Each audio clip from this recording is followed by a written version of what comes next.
सह्याद्रीच्या कुशीत आंबोलीच्या घनदाट जंगलात हरवलेला आणि पर्यटकांच्या नजरेपासून दूर असलेला एक गिरिदुर्ग. घनदाट जंगल, गूढ देवस्थानी वेढलेला हा गड.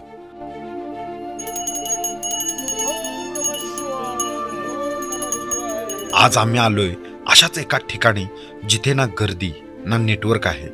घनदाट अरण्यात हरवलेली ही वाट आपल्याला घेऊन जाते गेळे गावातून थेट इतिहासाच्या कुशीत. आज काही जणांनाच माहीत असलेला हा ऐतिहासिक ठेवा तुमच्या समोर घेऊन येत आहे. तर चला मंडळी, आजच्या प्रवासात आडवाटेवरचा नारायणगड.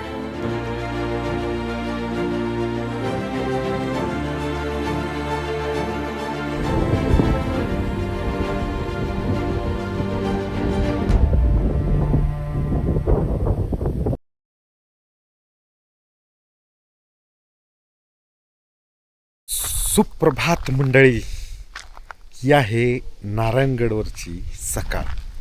पाठीमागे बघू शकता आपण देव रवळनाथ आणि सातेरी देवीचं सुंदर पाठीमागे मंदिर आहे. रात्रीच्या वेळी इथे लग्न होतं, त्यामुळे मी जास्त काही दाखवू शकलो नाही, कारण बरीच गर्दी होते. पण आता ही सकाळ एवढी छान वाटते. थंडी थोडी कमी आहे, पण खूप भारी वाटते. पाठीमागे हे बघा, सूर्यनारायणी दर्शन द्यायला सुरुवात केल्या आणि आपणही नारायणगडाला भेट देणार आहे. गेळे गावातील सकाळ म्हणजे गावाकडची खरीखुरी सकाळ. आणि अशा सकाळी गरमागरम फक्कड चहा.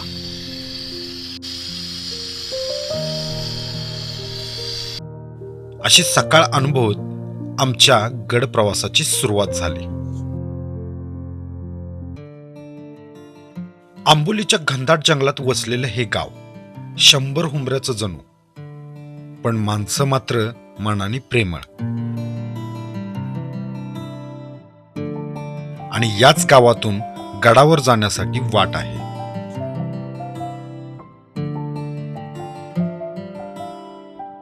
सो फायनली मित्रांनो, सकाळ झाल्या आणि साधारण सकाळी 7:30 वाजलेत. सगळ्यांचं आवरून होतोपर्यंत 7:30 वाजले. आता 7:30 वाजता आपण सकाळी गड फेरी करायला जाणार आहे. तर आता हे पाठीमागं जे बघताय ते रवळनाथचं मंदिर, आणि तिथूनच त्या उजव्या बाजूनं गडावरती रस्ता गेला.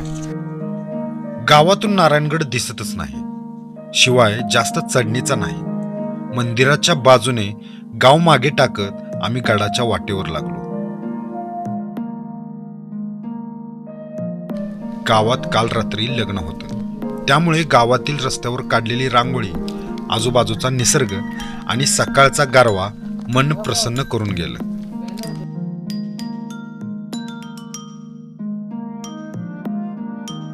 चला मंडळी, तर आपण आता गाव सोडले आणि आता जंगल वाटेवर आहे.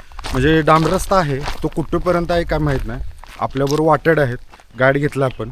कसा जंगल रस्ता आहे, काही अवशेष झाडाकडे दडलेले असतात, त्यामुळे कसं आहे आपल्याला कळत नाही की आपण कुठले अवशेष नक्की बघायचं. तसं नारायणगड मोठा नाही, म्हणजे टेहाणीसाठी त्याचा उपयोग व्हायचा, पारपोली घाटावर लक्ष ठेवण्यासाठी त्याचा उपयोग व्हायचा. त्यामुळं हा टेहाणी वजा लक्ष ठेवण्यावर, घाटावर लक्ष ठेवण्यासाठी नारायणगड बांधला असावा. गाव मागे टाकत आम्ही जंगलात शिरणार होतो. वाटाड्याने मधल्या रस्त्याने नेत एका कच्चा गाडी मार्ग आहे त्या रस्त्याने नेले.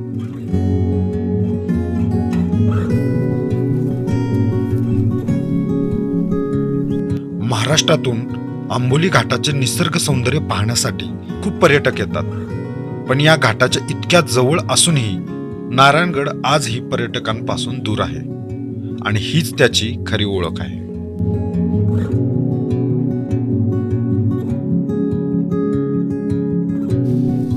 साधारण गावापासून 15 मिनिटं आम्ही झालं चालतोय. म्हणजे 2 ते 3 किलोमीटरचा हा पल्ला असू शकतोय. पायवाट आहे, सरळ चालणारे.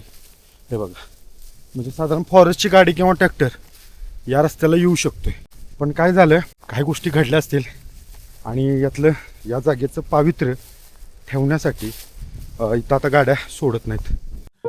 गडावर जाताना काही वेळ याच कच्च्या रस्त्याने निघालो. दुतर्फा झाडी, गार मस्त वारा, सगळं कसं अगदी छान होतं. कच्चा रस्ता संपताच आम्ही डावीकडे जंगलात शिरलो, कारण सुरुवातीला पाहायची होती ती प्राचीन देवराई.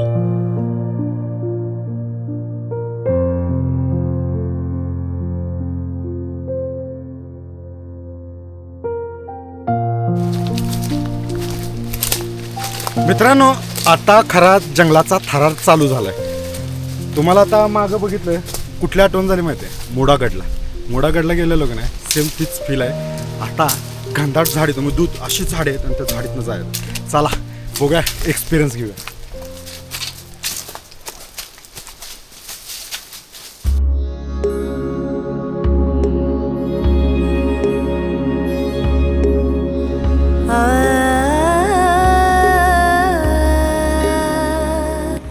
मित्रांनो, तर आता दाट झाडीमध्ये आपण पोचलोय महादेवाच्या मंदिरापाशी.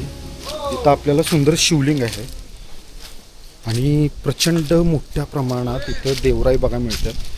तुम्ही पाहू शकताय, हे बघा की घनदाट देवराई. प्रत्येक वेळी देवराईमध्ये तुम्हाला माहिती आहे की देवराई म्हणजे काय, की देवासाठी राखलेलं वन. तसंच या ठिकाणी आहे आणि इथेही आपल्याला सुंदर प्राचीन देवराई बघा मिळते. खूप दिवसाने पुन्हा देवराई पाहण्याचा योग आला होता. या प्राचीन देवराईचे गावकरी खूप पावित्र्य जपतात. स्थानिकांच्या मते गावाचा राखणदार इथेच वास करतो. लिंगोबाच्या या देवराईमध्ये एक वेगळीच ऊर्जा होती आणि ती प्रत्येकाला जाणवतही होती.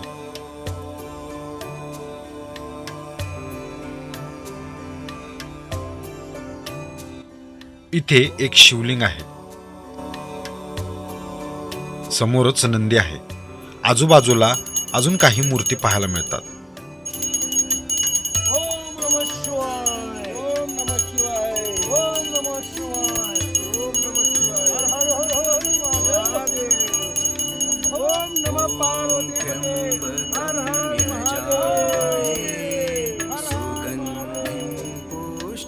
मित्रांनो, तर आता ही बघितली आपण शंभू महादेवाची देवराई. तर आता देवराई बघून आपण आता नारायणगडावर जायचं. म्हणजे काय केलं, वाट्यानं सांगितलं पहिलं इथं दर्शन घ्यायचं आणि इथून आपण वर जाऊया. छानपैकी दर्शन झालं महादेवाचं. खूप सुंदर असं पवित्र ठिकाण आहे. शक्यतो इथे कोणाला येऊन देत नाहीत आणि आपलं नशीब आहे चांगलं की आपल्याला ही जागा बघायला मिळते. सो आता इथून जायचं नारायणगडावर. एक साधारण 15 ते 20 मिनिटाची पायपीट आहे. ती पायपीट केली की आपण नारायणगडावर पोचतो. दर्शन घेतलं आणि पुढच्या प्रवासाला निघालो. आता जायचं होतं नारायणगडकडे. डोंगराच्या एका बाजूला कपारीत उतरत एका खिंडीपाशी पोचतो. या खिंडीपर्यंत जाताना दाट झाडी लागते. पुन्हा पठारावरून आता आपण चाललोय पुन्हा घनदाट जंगलात. अजून हे जंगल दाट होऊ लागलं. सूर्याचा प्रकाश इथे पडत नाही, म्हणजे किती घनदाट जंगल आहे हे बघा. एक नक्कीच वेगळा अनुभव तुमच्यासाठी आणि माझ्यासाठी देखील आहे. जंगल प्रवास मी बरेच केले, बरेच ट्रेक मारले, पण प्रत्येक वेळी एक नवीन आठवण असते, एक नवीन शिकवण असते. आणि हे जंगल आपल्याला बरंच काही शिकवतं, जगायलाही शिकवतं आणि संकटात उभं राहायलाही शिकवतं. खिंड ओलांडली की नारायणगड चढायला सुरुवात होते.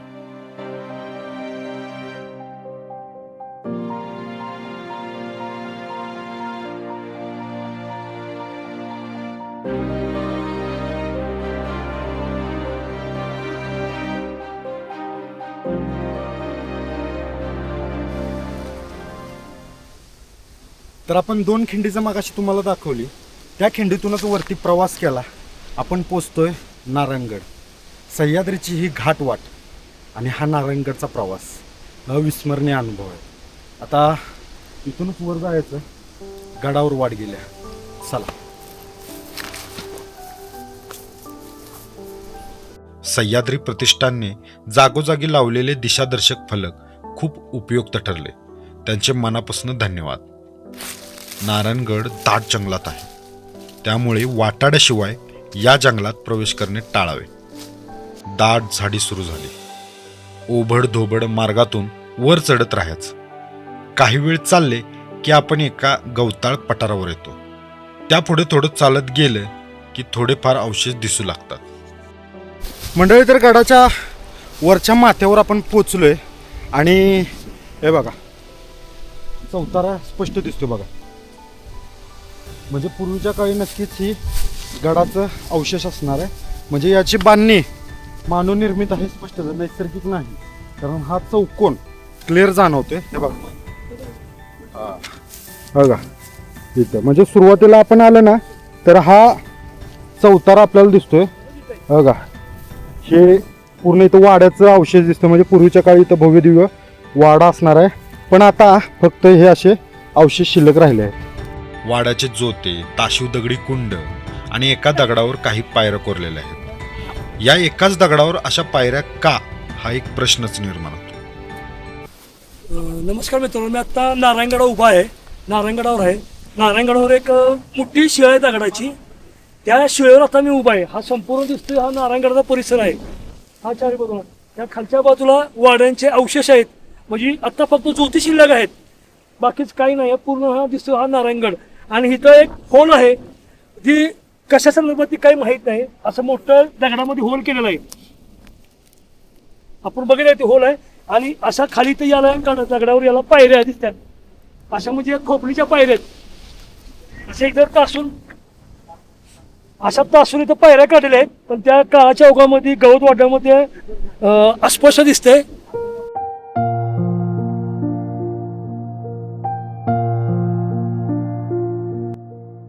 गडफेरी करत असताना काही मानवनिर्मित घडीव दगड पाहायला मिळाले.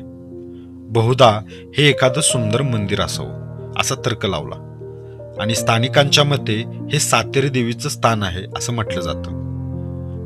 पण या मंदिरात कुठेच कोणत्याच कसल्याही मूर्ती नव्हत्या.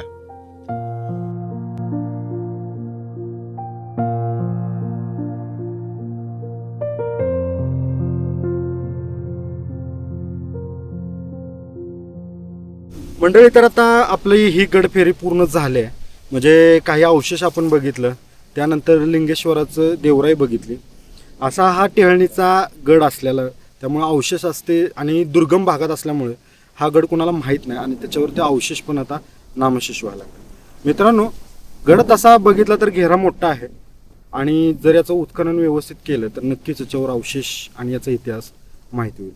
शक्यतो इतिहासाबद्दल काय नाही, पण ज्यावेळेस पारपोली घाटाकडं लक्ष ठेवण्यासाठी या गडाचा उपयोग होतो असं मी ऐकले. तर आता ज्यांनी आपल्याला गावातून या दुर्गम भागाची किंवा या दुर्गम गडाची माहिती दिली, जरा त्यांच्याविषयी आपण जाणून घेऊया. आपलं नाव? श्रीनाथ गोपाळ घोष. आणि गाव आपलं? गेळे. तर आता या तुमच्याबद्दल जरा माहिती सांगा आणि तुमच्या गावाबद्दल जर माहिती असेल आणि या गडाबद्दल थोडीशी माहिती सांगा आपल्याला. माहिती म्हणजे आता गडात अवशेष होते, ह्याच्या पहिले होते, सगळं होतं, पण वातावरण चांगलं आहे. बघणाऱ्याला म्हणजे जो कोण दाखवणार असेल व्यवस्थित ते बघणार. आणि वातावरण, लोक काय करतात, येतात आणि इथं काय नाही म्हणतात परतून जातात. ज्याला जाणून घ्यायचं ते घेतात जाणून. आता प्रकाश चिल्ले, आमच्या गावात आम्ही राहून सुद्धा प्रकाश चिल्ले आले होते कोल्हापूर. त्यांनी मला ते कोल्हापूरवरनं येऊन इथं आम्हाला दाखवलं कुठं काय आहे ते काय. त्याच्यामुळे मलाही माहित नाही, तर मला पण.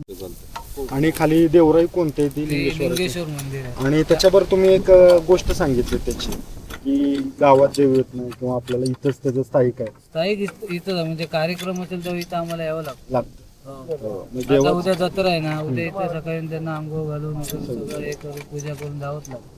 अमावास्या असू ते. जत्रा तुमची गावची कशाची असते? रवळनाथची जत्रा का उद्या? म्हणजे उद्या 14 डिसेंबर, किती 15 तारीख ना? 15 डिसेंबर.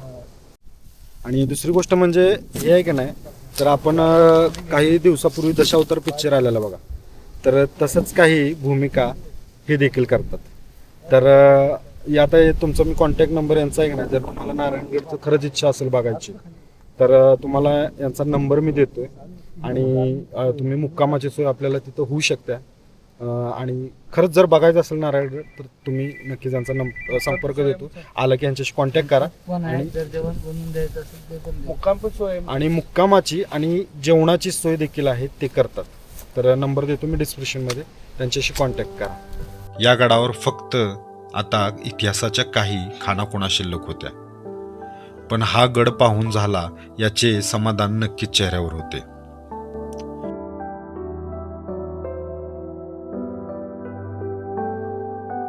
तर आता आपण गिळेगावमध्ये आहेत. गिळेगावचे सरपंच विजय गौस आहेत. तर आपल्याला इथल्या गावाबद्दल माहिती आणि थोडंसं इथलं ग्रामीण देवता आहे रावळनाथ, त्याच्याबद्दल माहिती आपल्याला देतात. तर असं सर आहे की जी तुम्ही तिथं लिंगेश्वर महादेवाच्या देवळाकडे गेला होता, ते आमचं मूळ म्हणजे जे आमचे पूर्वज आले होते पहिलेच तिथं स्थानिक झाले होते. अच्छा. त्याच्यानंतर तिथं जमीन वगैरे इकडे ह्या साईडला होती नदी किनारची, त्याच्यामुळे मग तिथे इकडे येऊन स्थायिक झालं. हां. त्यानंतर हे देऊळ बांधलं. अच्छा. फर्स्ट म्हणजे आमचे गावकरी म्हणजे गवस घराणं हे आमचं पुढारी घराणं म्हणतात, पुढारी म्हणजे मेन घराणं. हां. त्यानंतर आमचे बंड आहेत, बंडगावडे आहेत, हां. पवार आहेत, हे 3 मानकरी आमच्या गावचे मानकरी आहेत. आणि हे रवळनाथ देऊळ आहे. रवळनाथ देऊळ आमचं आहे, रवळनाथ सातेरी हे आमचं देऊळ आहे. बाकी जमीन जागा आहे पण ती काही वनसंवर्धनामध्ये आहे बरोबर आहे की. आणि काही आता प्रयत्न चालू आहेत, सातबारे वगैरे बनत आहेत. बरोबर. आणि आता लिंगाच्या रायतपर्यंत आम्ही केलेला आहे रस्ता, तिथं देऊळ मोठं बांधणार आहे. त्याच्याबद्दल काय तर्कत नाही. आणि गाव आमचं जसं शांत आहे, काही प्रॉब्लेम नाही आहे, कोणी आला तरी काही त्रास नाही आहे, त्यांची आम्ही सोयी करू शकतो. आणि सरपंचानं आम्हाला इथं आमच्या ग्रुपला रात्रीची सगळी व्यवस्था केली. तर आमच्या ग्रुपतर्फे किंवा आमच्या टीमतर्फे सरपंचाचं खूप खूप आभार. मंडळी, तर आपण आता फ्री चालू आहे. मस्त आता छानपैकी आंघोळ वगैरे केली. आता नाश्ता करायचा आणि नाश्ता करून आपण आता प्लॅन थोडासा चेंज झाला आहे. आज तर नंतर हनुमंतगड करायचा आणि हनुमंतगड करून वेंगुर्ल्याला मुक्काम जायचा, कारण याची पायपीट भरपूर झाली आणि टाईम पण तेवढाच झाला की मनोहरगड पॉसिबल हे नाही आणि तिथून परत मुक्कामाला आपल्याला वेंगुर्ला जाता येत नाही. तर थोडासा प्लॅन चेंज झाला आहे. सो या गावाबद्दल आता आपल्याला भेटलेले सरपंच आहे. तुम्ही इथे आला तर इथं राहण्यासाठी वगैरे चांगली सहकार्य करतील आणि खाण्याची वगैरे सोयही करतील.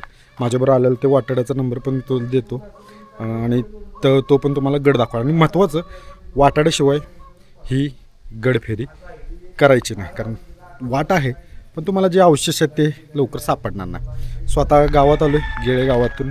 हे रवळनाथचं मंदिर पाहूया आपण. मंदिर खूप सुंदर आहे आणि परिसर शांत, निसर्गरम्य आहे. गड दर्शनानंतर आम्ही गावातील रवळनाथ आणि सातेरी देवीचे मंदिर पाहिले. गावाच्या मध्यभागी असलेले हे देखणं मंदिर.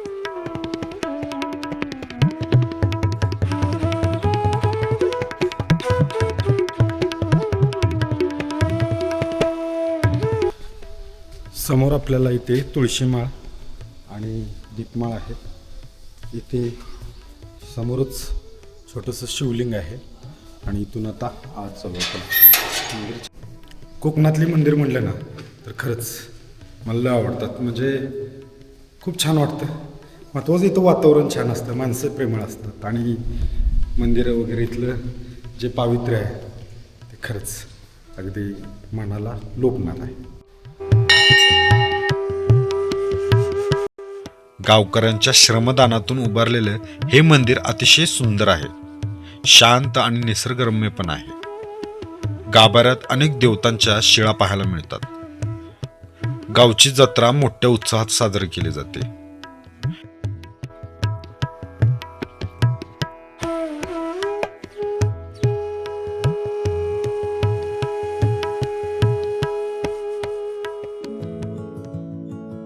इतका प्रवास केल्यानंतर भूक तर लागणारच होती. प्रज्वल, अभि आणि आप्पांनी मस्त पोहे बनवले, भन्नाट चव. पोटपूजा करून गाडी भरली आणि गळे गावाला निरोप दिला.